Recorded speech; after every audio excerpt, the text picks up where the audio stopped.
Yes, can you hear me? Yes, sir. Thank you for hitting the panel. What would you like to say?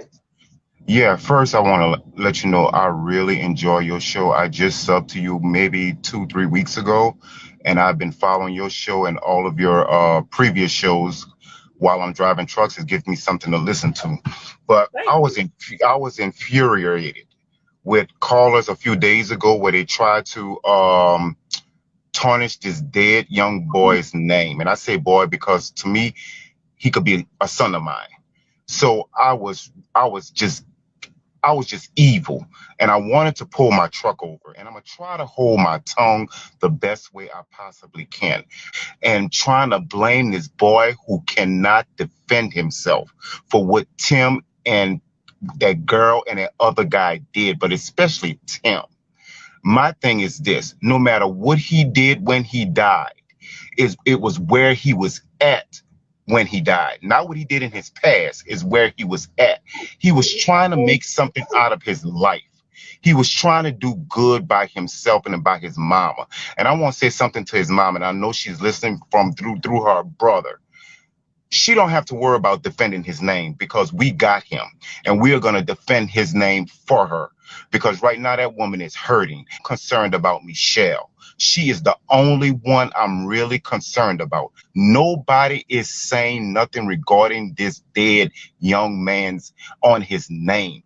They're trying to ruin his name. I'm gonna tell you a short story right quick. I came up during a time when my grandmother had 9 or 10 kids, and when her boys did something bad, she would tell people on the streets, he did it, he did it. That's right. She would send her children to jail herself. I remember years ago when we were teenagers, and one of her sons came up to the door, and he got out of jail and he started using drugs. And she told him, "Did not tell you you're not welcome here?" She said, "Did not tell you you're not welcome. Until you clean yourself up, you can't come here." He said, "But mom, I'm just hungry." She said, "Stay right here." It was like 99 degrees outside on a hot porch. She went inside, made him 2 bologna sandwiches, put it on a paper plate, got an old mayonnaise jar with ice water, gave it to him, and told him he got to leave from in front of her door. Until he cleaned himself up, he's not welcome at her home. See, I grew up in a house like that where a grandmother was 80 something years, 60 something years old, almost 70 at that time. She didn't take nothing off our kids. When they did something, she acknowledged it. And when they did something and the police was looking for them, she sent them to jail. And she didn't care how they took it.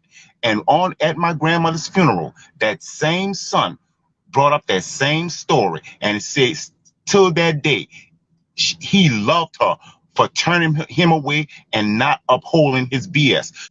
Because when you're wrong, you're wrong. Because the dude is a psychopath, allegedly. He's a psychopath, and nobody's not talking about that.